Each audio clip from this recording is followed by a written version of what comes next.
What's going on, everybody? Dylan Napoleone with Cage Side Press, joined today by a professional featherweight boasting a professional record of 9-2, Nasty Nate Ghareeb. Nice to have you back, man. How are you? Good, man. Thank you. Thanks for having me on. Anytime, man. Oh, so right now we are about a month away from your first fight of 2024, man. You're gonna make your next appearance at Combat FC 6, I believe. Um, Man, gonna be a big double main event that night. How's the body feeling? How are you feeling? Just a month away from the fight. I feel great. Training's been good. I went home for the holidays, which I was like a little concerned about, but I think the time off, I needed that. Yeah, So right now I feel like great. The training's been great since I've been back, just pushing it because I wanted to test and see where my cardio's at. yeah, It's good. My weight's actually really good right now. It's the best it's been in a good, long time. man. A pre-fight. So like a Yeah, month out, feel good. I got a lot of energy. And like spent 6 months preparing for a potential short notice in the UFC. So yeah, to take a regional fight, I mean, I'm ready to go again. You know what I yeah. mean? It's just another day in the office for me. So Definitely, man. I should have stated it just a minute ago, obviously, but you've got Don Shainis. Don Shainis is a UFC veteran, boasting a record of 13-6, if I'm not mistaken, for him. But man, I know you've been wanting this fight. It is a title fight, like I said, the featherweight title. You've been wanting this fight for 2 years. You made a post about it earlier today. What makes this fight so special and so meaningful that you've been chasing it for this long? I mean, he was especially like the guy was like 5-1, going 6-1 when I won my seventh pro fight. There was a time for like there had been talks about doing a title fight, and at the time I think he had just won the FAC title. He was already the Cage Titans champion or had fought for the belt. So Mhm. he was a name. He's a guy that people respected. People looked at as one of the better guys. Certain rankings had him ranked above me. Uh, Made sense. He had more fights than I did, but he's a guy that I personally think I'm better than. Everywhere. Skill, mentality, focus. I just think I'm a better fighter. And he's a tough guy. He's a tough and gritty guy, and that's like kind of the fight that I want. Like I'm not trying to pad my record or fight guys that shouldn't be in there with me. Like I Right. want guys that have names that have gone to the UFC or have fought, tougher guys in the region or won regional titles. Like I want competitive fights because I'm Yeah. trying to test myself and I'm trying to continue to prove to the UFC that like I'm fucking here. You should fucking Yeah. sign me because I've been fucking working my ass off and I fucking have done everything I feel like you're supposed to do. And somehow I'm the guy that still has not gotten his shot in the UFC. So like I'm the one guy that still hasn't gotten a shot that I Yeah. personally believe deserves it. So he's a good name. He's a guy that he's been to the UFC. Like I Yeah. said, he's a regional champion. He's fought for titles before. He's fought 5 rounds before. Um, and I think it's a good fight. And I think it's a Yeah. fight that everybody wants to see. Yeah, I definitely agree with you, and I have to obviously extend a lot of respect for the fact that you are out here seeking the toughest guys, the toughest opponents. Some guys aren't with that mindset, and someone like you always has. So a lot of respect to that. Obviously, you want to make this UFC run, and Don Shainis, like you said, is a UFC veteran with 2 fights in the UFC under his belt. When you look at him as a fighter, what do you think about his style? And his craft. What's your initial analysis like for this guy? Like I said before, he's Yeah, tough, he's gritty, and I think he's a guy that, I mean, ultimately his game plan is to throw an overhand right, a left hook, overhand right. That's like the two combos, maybe a jab, get a hold of you on the fence, drag you down, and mount you, and just try to ground and pound you or just take you down. right. Uh, it's a pretty simple game plan. He's gone across the board against all of his opponents. I've watched I've had 2 years, because before I thought maybe I'd fight him after I got the 6-1. I ended up fighting Dubuque instead. Yep. And then, so I had done a lot of film studying on him prior to. Now I've had more time to Yeah. study and pick up where I left off. And that's what I see across the board. If you watch his fights, it's the same systems run every single time. And I haven't seen a lot of progression and improvement. I know when he was at Glory, when he was training at Glory MMA, I think that was where he was at his best. Um, I know he's bouncing around. He's going back home to Massachusetts. He's out in Vegas now training. But I think like the best version of Don was Don in 2022 when he was training with Glory. Yeah. And since then, I think he's just maintained what he was doing, except I think the only reason I say he got better is I think he got more athletic. I think he Mhm. got stronger. I think he was more explosive. I think he just had more athleticism. I like, I'm not trying to knock the guy. Like, I'm sure he's a nice guy. And the weirdest part about this entire thing is like, I know so many people, he knows so many people, and Yeah. we all like, it's the weirdest thing where it's like, I've trained with everybody from here to there. Like, Hmm. he's trained with all those people. So it's like, we all have mutual friends. Yeah. We've never trained. We don't know each other. We've wanted to fight each other. I know he wanted to fight back then. Yeah. So it's not like I'm trying to knock the guy. I'm just going to give you what I see, Yeah. what I truly believe, and I just think that it's a pretty basic concept. Like, I know what he's going to do. Like, I'd be very shocked if he came in to strike with me, and if he does, that's great. If you want to Yeah. come strike with me, that's completely fine. Like, I'm always down for a banger. That's But it, man. he's shorter guy. I Yeah. mean, like, and I think he sees the game as a shorter guy typically does, which is I have to close the distance, get a hold of you, or close the distance and in tight, dirty box, whatever. Yeah. But pretty much take down and beat you so that you don't use the length. Like, I'm a guy that fights. I'm 5'8", but I fight like I'm 6 feet tall. You know what I Right. mean? Like, I stood with Tom Pags. Tom Pags is a great striker, and he's 6'1". You know what I Yep. mean? And I was Tall, fighting him at distance lengthy. the whole Yeah. time. You know what I Yeah. mean? Like, Yep. so I just think like his game plan has to be like, I have to get inside and get control of this kid and take him down, which he's gonna have a very fucking hard time doing. Yeah. And in order to even get close to me in the first place, you got to go through a barbed wire fence. That's how I see it. Yeah. So that's my Take. the basis, Yeah. and that's the take of Don Shainis. And Yeah. like, all I respect him, and I respect that he's gonna come out and fight. I know he's gonna show up to fight, but like, it's like every other fight I've talked about before. I'm coming to hurt you. That's I'm it. gonna fucking Brutality, break you. violence. What it Yeah. is. I want to see how tough you really are. Everybody says how tough he is and how durable, and like he shows it in tape, but I want to find out. I want to find out how tough you really are. Like, I want to see if, like a lot of the guys and his opponents that he's fought before, it's like they'll get the edge on him in striking and then they'll just take him down. Yeah. Like, why are you doing like every guy, even Jack Jenkins in the UFC? It's like you're fucking piecing him up on the feet. Why are you taking him down? Like, Yeah. you could probably TKO him or whatever, knock him out. That's But it. instead, they're just like, nah, I'm just gonna fucking take him down, which is fucking stupid. So I Yeah. plan on capitalizing on the mistakes of his former opponents. Yeah. I was gonna ask you how them two styles would match up between yours and his, but we got the answer there, man. I think, everybody's in for an entertaining fight. And of course, I do want to talk to you about the evolution and everything of your game. We'll get into that in just a minute. We'll keep it on the Don Shainis subject right now. Don Shainis, like you said, brings everything and more that you need to get to the next level. With a win over him, what kind of opportunities do you expect to be presented with, or do obviously you've been expecting these opportunities for a while now, but I think, after this, it would be kind of undeniable, and really you can't deny a guy like you after a win here. With that question, what do you want to see after a win? Preferably it's get an opportunity in the UFC. So whether that is the Ultimate Fighter, whether that's the Contender Series, whether it's a short notice in the UFC. Like, if I had it my way, the short notice fight would be the top. Hmm. But we'll see what happens. So, like, I just feel like I've done everything in the right time, and I felt like I should have been on the Contender Series this last year, and I didn't get an opportunity for some reason. And then I thought short notice, and nothing really came up except for the one opportunity. It wasn't really like an ideal circumstance for me at the time, Yeah. but I just want a shot, man. Like, I've watched a lot of my friends. I've watched guys that I've trained with from back home get their opportunity, and I don't think they didn't deserve it. Like, I think they all deserve it, an opportunity.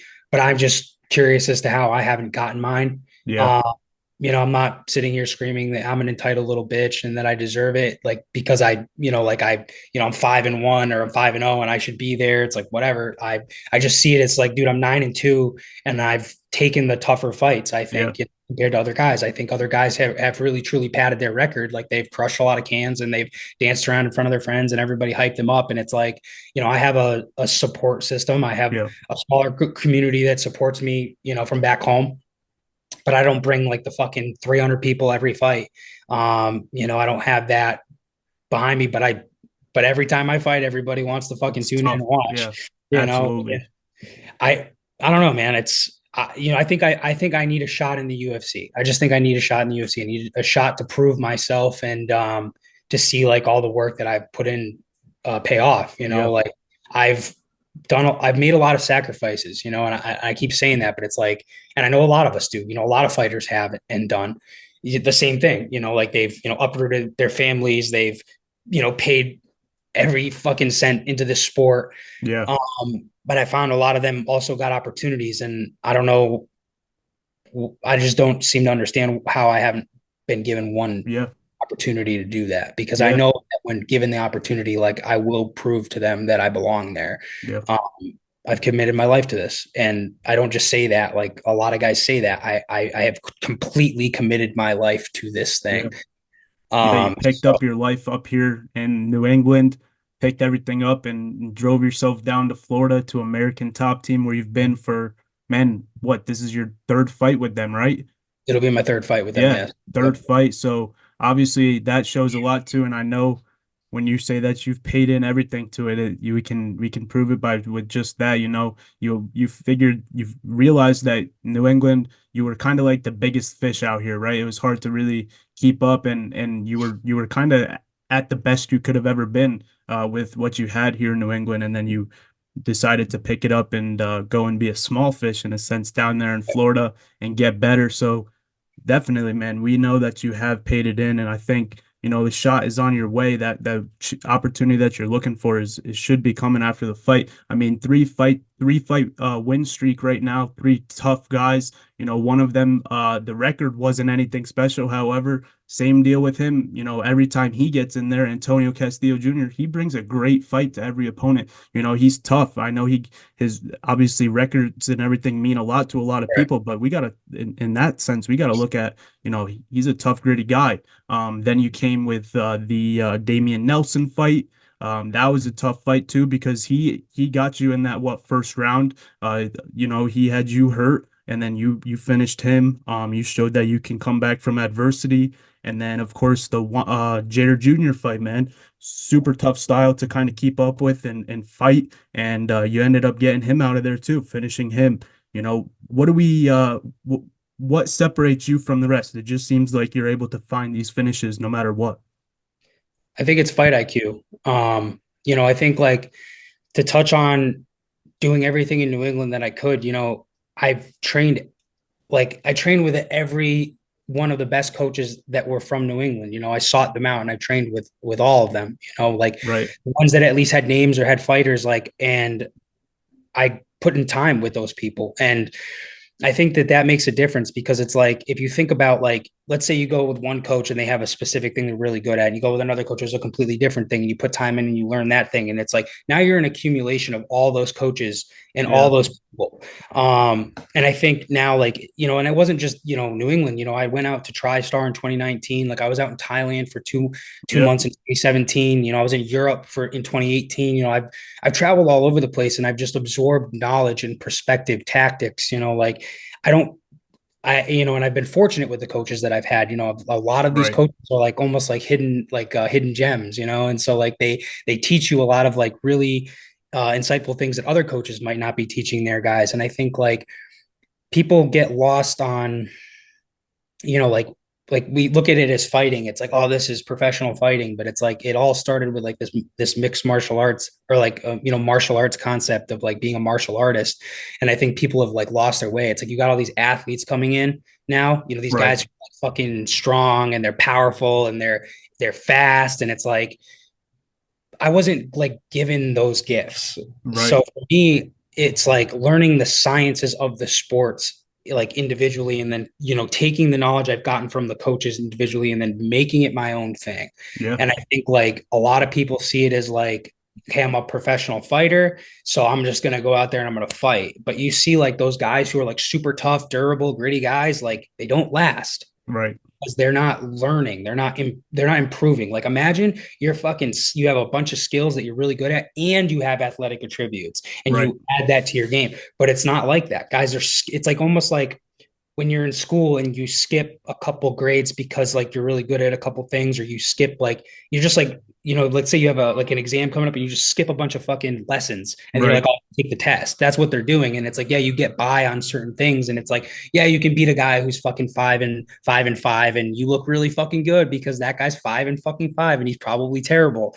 Um, but I think like it's really the fight IQ. I Yeah. think like I'm willing to put in the work to study. Like how many guys do you talk to that are talking to you about film study, breaking down their Yeah. opponents? My last two Yeah. guys, like No. everything was in the film study. Yeah. Like rear naked choke. Like you can ask my manager, you can ask people that I know, my parents back home. You can literally, I told them what I was gonna do to fucking Damian Nelson. I knew that I'd finish him in the second round by rear naked choke. I told people that. I told Yeah. people I was going to do that. And it's not some fucking, mystic fucking bullshit. It's like, no, dude, you fucking see through the patterns that this motherfucker runs and you can Right. find faults in what he does. And the same thing with Jair. I said I would finish him by TKO. I knew he had a weak gas tank. I knew that he'd never been drawn out to the fourth round. And I knew that if I fucking attacked his body and his legs, that eventually he would wear down to the fourth round where I'd be able to fucking put him away. Wasn't Yeah. the ideal way to put him away, but Hit it. I just Yeah. these are just things I think people miss. And like I'm just trying to learn. I'm Yeah. not like, yeah, I'm trying to get, I want to get physically better. It's always good to have, like, it's not like I don't want to be stronger, faster, or whatever, but like Right. my asset is my mindset and learning from the people. And I think that's the benefit of being at ATT now. It's like I've Yeah. expended the not that I couldn't keep learning from the people in New England, but I've expanded all their like their knowledge and the access that I had back home. And I take what I know there, come here, and I learn Yeah. from these great coaches and my teammates. Yeah. And I think the biggest thing too with being at ATT was also like there's a lot of knowledge, obviously, like a lot of very, very high level skilled coaches and fighters, but it's like I think it's like we talked what you said earlier about being thrown into the fire. Like Yeah. I didn't necessarily come here looking for like like skill. I obviously got that. You're going to get that anywhere, but I came here so that I could go through being at the bottom of the totem pole again and try to Yeah. rise that totem pole every week, every month, every year, whatever Yeah. it is. Just put in time in the against the best in the world, because I just think that it's one of those things that it really changes you. Your Yeah. environment matters, and I think like that's like one of the biggest benefits is just being surrounded by all these professional people that treat it like a profession, that live it, breathe it, Yeah. like it's the Yeah. life. It's a culture. That's Yeah. it's a culture. And Yeah. so for me, like it was a perfect time for me to be there. That's all I'm saying. Yeah. It was a good That's time it. for me to be at ATT, and like I love being here. And like I said, moved my wife and I down here, Yeah. so now we live here. So it's like that's how much I love it. So willing Yeah. to go 1,000 miles away to come here. 100%. Yeah. So one last question, kind of like fighting this fight, especially, after this, you're gonna have about 9 months, a little over 9 months wide open when you look at the rest of 2024. Does it excite you to have, kind of like a wide open year, or does it really just not mean much? It's like fight after fight, you'll be there. Yeah, I don't know. I guess I really haven't like thought too much about it, because Yeah. it's like One at a I time. had so many expectations for last year. Like I really, really believed that it was my year to get into the UFC. It didn't happen. So and then I waited 6 months. I shouldn't have done that. I should have just stayed active. Like I was waiting for an opportunity, waiting for an opportunity. And like we did try to get fights on the regional scene, but like guys weren't willing to take the fights with me. That's the other Like thing. Yeah. that's the other problem. It's like once you get like I'm gonna be 10-2 after this fight. Like I'm going to beat this guy. I know I'm going to beat this guy. I intend to fuck this guy up. It does not matter what he does. I do not care who he is. I do not care what he's done. I intend to hurt him and I intend to fucking finish him. That's what I'm gonna do. And so after this, 10-2, looking for ninth, I'm looking for my ninth finish. Like Yeah. I would anticipate that an opportunity for UFC in one of those forms that we talked about Yeah. earlier will come up. But if they don't call and I don't get an opportunity, then I'm just going to keep fighting, and I'll fight whoever who's ever around that still wants to fight. If I have to go to other promotions and win other belts, but I do believe that this is my Yeah. year and that this is the time. So I do see like things are going to start coming my way. Like this, I truly 100%. think this is my year. So Yeah. I'm just gonna keep going with it and just keep working. I mean, the worst case scenario, I just keep getting better. That's Like it, man. that's the way I see it. So I just Yeah. keep growing, and when they call, like I will definitely be ready. There's no question about that. Yeah. So Finally, let's talk about this, man. I know you love talking about the amazing people, the amazing training that you've been getting over at ATT. Obviously, every time we talk, man, there's a lot of huge professional fighters that you're getting in there and training with. And I know you're talking about, him wanting to Don Shainis wanting to take you down and stuff like that. I know you've been drilling that takedown defense with some of the best in the sport. Who have those people been? Who's really been influential in this camp? Well, since I got back, I mean, since I've been back, Yeah. I mean, uh, we haven't really been working too much on the grappling yet, but Hmm. I always work with Mako and we're always working on like tactics and ways to like improve it. I just try to put myself in, put myself in like the situations that I think that I'll see myself in the fight, Yeah. like just keep getting better at fucking getting back to my feet, getting better at, anti wrestling, anti Yeah. jujitsu, whatever you want to call it. But I'll always say like Grant Dawson has always been, since I've met him and we Yeah. started working together, he's probably been the biggest help to me, and he's always willing to help me. Like anytime I have a question, like he's become a really, really good friend of mine, and I Yeah. really, really appreciate him. Yeah. He's one of the best fucking grapplers in the world. Like I don't give a fuck what anybody says. MMA grappling, he's a fucking monster. Yeah. Like if he wants to take Definitely. you down, he's gonna take you down and he's gonna maul you. Like it's Yeah. just that simple.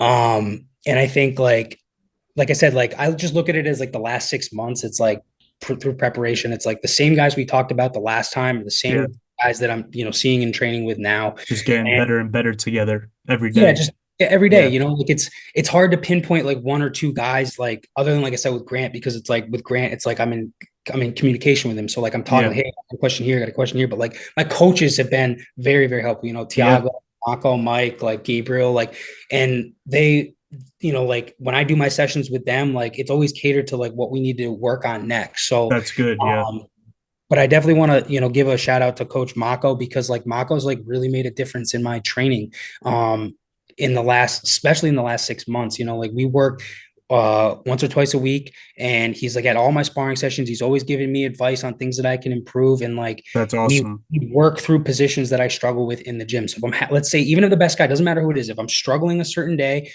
we talk about it, we break it down, and then we go through it with a drilling partner, and we just rep it out like crazy, man. And That's like great. all of my teammates are a huge, like it doesn't matter if they're in the UFC belt or PFO, or if they're guys who are on the regional scene like me, like everybody's fucking good, everybody's super Yeah. helpful. That's what you get at ATT. Yeah. Yeah, dude, dude, like dude, it's so hard to like, you have to experience it, because Yeah. like I think like people think like, oh, a big gym is like, it's always the big thing as well. The big gyms are like, it's hard to get work, or like hard to get work with coaches at the big gym. It's hard to, deal with the big gym. I think it's like, I think if you like have good fundamentals though, like you can navigate it. And like everybody at ATT, super helpful. Yeah. Everybody. If you have any questions, dude, you could just ask anyone. Anyone's willing to help you. Like it really is like a giant family. Like That's it's a big awesome. fucking That's family. that's Everybody. what they that's what they make it out to be too. So that's great because I know ATT is a very tight-knit community. Yeah. But with that being said, how about the community that's going to be in your corner on February 9th? Who do we got? Uh, the plan for right now is Tiago and Mako. Yep. And then my buddy Alex from back home, I bring him to every fight. Oh He's yeah, got man. since the Bellator fight. Hell So, yeah, dude. That's but awesome.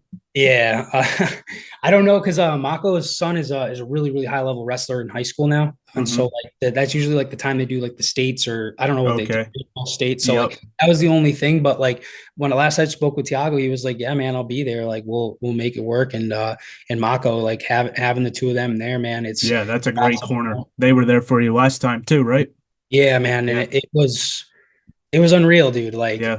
it was unreal. Like I told them, like when we were leaving the event after, I was like, dude, this is so unreal. And like Tiago was like, what do you mean? I was like, like, Two of the like best coaches the in the two of the world. best coaches, but like 6 months, like 7 months prior to that, I was training in my parents' basement. Yeah. You know what I mean? Like I was training with my buddies in a basement. Yeah.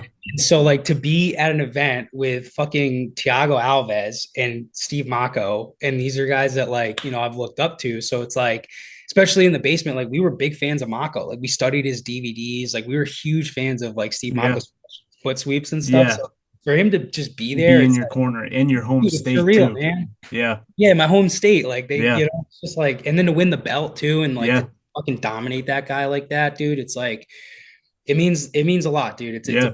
It's a big deal to me. You're So gonna so with a win on February 9th, you're gonna have three regional belts from New England. You're gonna have the CES belt, that's the lightweight belt. Then you're gonna have the Combat FC lightweight belt, and then the Combat FC featherweight belt. So you'd be Combat FC's first ever dual champ yeah, status. That would be dope, man. That's awesome. You yeah. know, how much have you been thinking about that? I know you want that UFC call, but you know, how much have has the amount of bling that you've been collecting out here in New England meant Uh, to you? it's nice, dude. Yeah. Like I do like the belts, man. Like I remember, I was just talking to an old friend of mine about that before because it's like I had the UFC belt on my phone screen forever, but there was a Right. time where I used to have the CES belt on my phone screen for a while when they got the new one years ago, and to get that meant a lot, and then to go on to like win another one, and especially against that, because like a lot of people, like they're not going to give you credit for some beating somebody like Castillo. Totally get it. Right. I personally still think I beat Dan Dubuque. I will never accept the fact that I lost to Dan fucking Dubuque. I definitely did not lose that fight. Everyone can fuck off.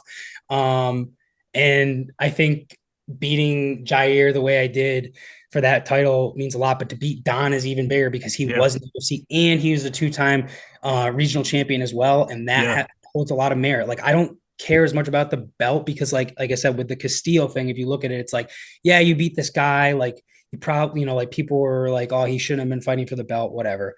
Yeah. But when At the you end of beat the him, day, it was a title fight. it was a title fight. We both Yeah. accepted for 5 rounds, and I fucking Sulev stretched him, so they can all Yeah, fuck off. exactly. I saw one of Um, those. I saw a Suluev stretch so recently. I forget where it was, but I thought of you because you were the only fighter that I've ever seen pull it off in person. But then I saw another one and I forget who it was, but I definitely thought of the one that we saw for CES. yeah, it just like I said, like I think the belt matters the most when you beat somebody worthy of it. Yeah. So that's what I'm saying. Like, I want to beat Don for a bunch of reasons. To one, prove that I am the best guy on the regional scene in North New England. I Yeah. am. And I truly believe that. And I don't care what anyone else says. And to beat a guy who's in the UFC, who's held the belts, like I said before, like that means a lot. Like Right. Don's not a bum. You know what I mean? Nope. Don's definitely no bum. He's tough. He's durable, gritty. All the things we talked about before. But Hmm. I feel like there's a lot of things that make this fight particularly special for the New England people. Like obviously, Yeah. like anybody else is like, who the fuck cares? Who even knows? But in New I England, like think, this yeah, is a big fight for us. This is a big 100%. fight, and I'm excited for it, man. I can't stop thinking about it. I That's can't stop great, thinking man. about. I'm so ready to fight, dude. It's Yeah. been six. It'll be 8 months Six. by the time I get in Yeah. there, and I'm just so hungry. I'm so ready to fight. It's I just need been, a proper fight right now. yeah. That's what I Yeah. need. And This fight. it's not like you took a month off. You've been training for all of those 8 months. So it's been Oh like an yeah, 8 month training camp, man. I can that's the only thing. imagine how ready you are, you know? Dude, 8 months, like, they say, like, I think Faraz Sahabi used to say, like, 6 months is like a good, like, when you want to build new skills, you take 6 months. What you did with GSP to have him hold the Hmm. title, only fight twice a year because you want him to build new skills. So, like, the guy you saw in June of last year against Jair is not the same version. And that is like, that believe that, and Yeah. you're going to see that like every time I get in there, I'm a different person. It doesn't matter when, it doesn't matter if it's 1 month after another, 2 months after another. I'm telling you, the best version of me is going to be there February 9th, and I intend to show new things, but I intend to fucking beat this dude senseless. That's my Really, intention. man. No, nothing but violent I intentions. can't wait. I can't wait to be up there. My brother's coming with me. A couple other guys from New England media. Chris DiCarlo, caged in, said he should be able to make it up there. So, man, I know a bunch of the media people from New England should be up there, and I'm looking forward to this night. But Nate, one last thing I've got for you. We've talked about it throughout the interview, but man, obviously we're in the first month of 2024. You're going to be fighting in just the second month of 2024, but how does a perfect 2024 go? You know, what are some of the things that would make this year everything and more that you've been looking for? I think the biggest thing would be to get 4 more wins under my belt. I'd like to fight 4 times because I Yeah, got to fight twice last year. Get myself into the UFC, win my UFC debut, win 2 more after that, and just get paid. Yeah, yeah. Fucking, I need to get paid money. You know what I mean? Hmm. Like, I need to make some money here. But no, man, like honestly, just more opportunity to fight and to fight tougher guys and fight guys who have, like good credentials. Like I want to prove I'm the best. And the only way to do that, I believe, is to get into the UFC and to fight the best guys on their roster and, preferably fight some of their contender series vets so I Yeah, can, knock those guys off the list and show them like they should have picked me. yeah, Definitely got a chip on my shoulder about it. yeah, But yeah, man, a perfect year would be to go 4-0 this year and get myself into the UFC, make some money, and just fucking keep the train rolling as fast and as far as we can go.